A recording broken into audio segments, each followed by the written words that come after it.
જી sir. ગતરોજ Limbayat police station વિસ્તારમાં Ashapuri society ખાતે એક મર્ડરનો બનાવ બનેલો હતો, જે અનુસંધાને આરોપીઓને સાથે રાખી અને સદર ગુનાવાળી જગ્યાએ તે લોકોને રિકન્સ્ટ્રક્શન પંચનામા માટે લાવેલ હતા અને આરોપીઓ કઈ રીતે મર્ડર કરેલું હતું અને એમની તમામ મુવમેન્ટ અને કઈ બાજુ ભાગેલા હતા તે અનુસંધાને સદર જગ્યાએ આરોપીને લાવીને રિકન્સ્ટ્રક્શન પંચનામું કરવામાં આવેલું છે.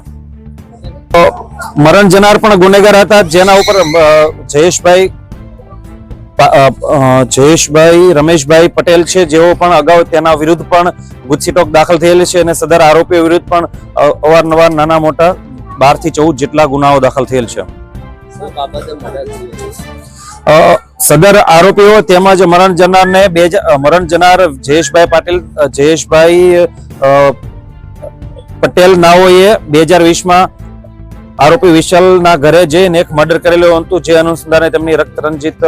વેરનું રાખી અને તે અનુસંધાને સદર આરોપી જે મરણ જનાર છે ફરીથી આ જગ્યાએ જે વિશાલના ઘરની આજુબાજુમાં સોસાયટીઓમાં રેકી કરતા હોય તેઓને કેમ હોય ત્યાંથી નીકળેલા હતા 2 થી 3 વખત, એટલે તેમનો પીછો કરીને આ લોકોએ તેમનું મર્ડર કરેલું હતું.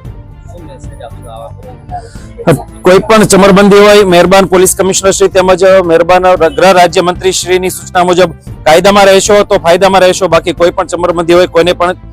છોડવામાં નહીં આવે.